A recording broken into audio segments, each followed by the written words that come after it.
Et si tu n'avais pas besoin de souffrir pour changer ? Bienvenue sur Présence en Soi, le podcast qui vous invite à un voyage intérieur, à la rencontre de votre être profond.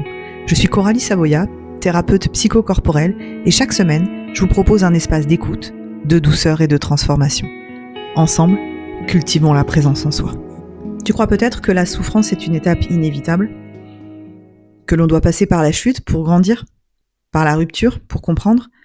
Par la douleur pour mériter la transformation ? C'est une croyance ancienne selon moi. Elle est ancrée dans les récits, les religions, les contes, les héritages familiaux. On l'a tous entendu quelque part. Faut toucher le fond pour remonter. Sans douleur, pas de victoire. La vie ne fait pas de cadeaux. Faut souffrir pour être belle. Quitte-le, y a que la distance qui va créer le manque et qui va lui permettre de se rendre compte qu'il t'aime vraiment. J'en passe parce que j'en ai, mais pléthore. Même moi, je crois que j'ai dit, à un moment donné, c'est par le chaos que naît la lumière, quelque chose comme ça. Mais est-ce que c'est vraiment une vérité universelle ? Ou simplement une vision du monde transmise de génération en génération comme un pacte silencieux ? T'auras pas le droit de changer sans payer le prix de ta souffrance. Un jour, mon frère m'a dit « Pourquoi il faut toujours que tu souffres pour apprendre ?» Et alors, cette phrase, elle a résonné en moi comme jamais. Aujourd'hui, je veux t'inviter à autre chose.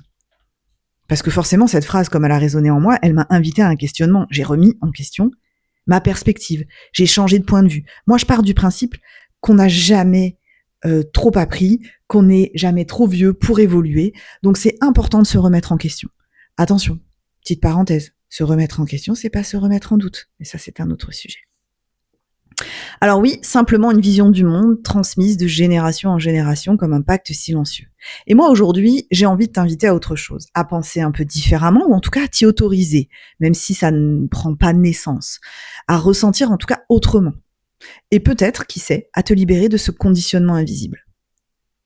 Pendant longtemps, tu as peut-être cru que souffrir c'était évoluer, comme moi, que la douleur te forgeait, qu'elle t'épurait, qu'elle t'offrait une légitimité dans ta quête intérieure. C'est normal. Dans beaucoup de traditions spirituelles ou religieuses, la souffrance, elle est vue comme un rite de passage. On parle de la nuit noire de l'âme, j'ai écrit un livre sur ce sujet, donc je le connais un petit peu, de la traversée du désert, du feu purificateur. Mais il y a une différence entre la souffrance que la vie impose et celle que l'on s'impose inconsciemment en pensant qu'elle est nécessaire. En psychanalyse, la souffrance répétée peut être une forme de loyauté inconsciente. Loyauté à nos parents, loyauté à nos lignées, à notre propre passé. Comme si rester dans la douleur, c'était honorer quelque chose ou quelqu'un. Mais parfois, ce que l'on appelle fidélité est en réalité un frein à notre autonomie. La psychologie, elle, nous rappelle que la souffrance n'est pas un mal en soi, c'est une alerte, un signal.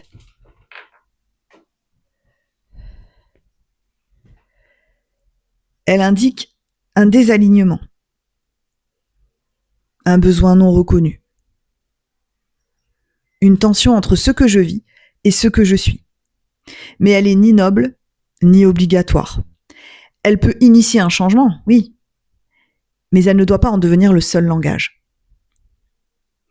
En symbolisme, la souffrance, elle est souvent représentée comme le feu de la transformation, comme dans l'image d'un phénix.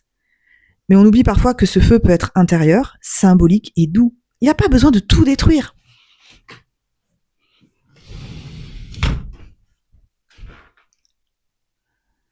Il y a en toi plusieurs voix. Une voix qui sait, qui sent que tu pourras changer, sans te heurter, et une autre qui doute, qui répète les anciens schémas, qui croit que la douleur est le prix à payer pour mériter ta guérison. Mais tu n'es pas obligé de choisir la voie du choc. Tu peux aussi avancer par la tendresse, par l'écoute, par la présence. Tu peux évoluer en apprenant à te regarder sans juger. Tu peux te transformer en développant la compassion envers tes contradictions, par exemple.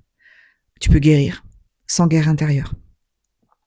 Ce conflit que tu ressens parfois en toi, entre avancer et rester figé, entre vouloir vivre et avoir peur, ce n'est pas une preuve de faiblesse. C'est juste le signe que tu es en transition.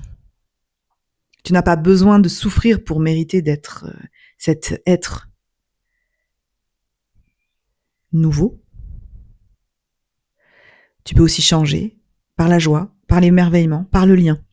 Et ce n'est pas moins profond, ce n'est pas moins réel, c'est simplement une autre voix. Une voix moins violente, plus consciente, plus libre. Place à l'exercice. Cet exercice, il s'appelle « Laisser la douleur poser ses valises ». Ce soir, ou dès que tu auras un instant au calme, prends un carnet, une feuille ou même ton téléphone. Écris cette phrase en haut. Je ne suis pas obligé de souffrir pour devenir moi. Lis-la à voix haute, lentement, 1, 2, 3 fois, peu importe, autant que tu en as besoin. Puis juste en dessous, réponds à cette question. Quelles sont 3 façons douces pour moi d'évoluer ? Pas des grandes révolutions, mais des mouvements simples, sincères, joyeux, des moments d'apprendre sans me blesser. Par exemple, ça peut être lire un livre qui m'ouvre un autre regard, prendre un temps seul dans la nature sans but, parler avec quelqu'un qui m'écoute vraiment, sans vouloir me réparer. Et tu peux aussi revenir demain ou dans une semaine. Dans cet exercice, c'est un début, pas une fin. C'est une manière de dire à ton inconscient, je choisis un autre chemin. Et si à partir d'aujourd'hui, tu t'autorisais à changer autrement, sans heurts, sans drame, sans devoir traverser le feu pour prouver que tu mérites la paix, car tu la mérites.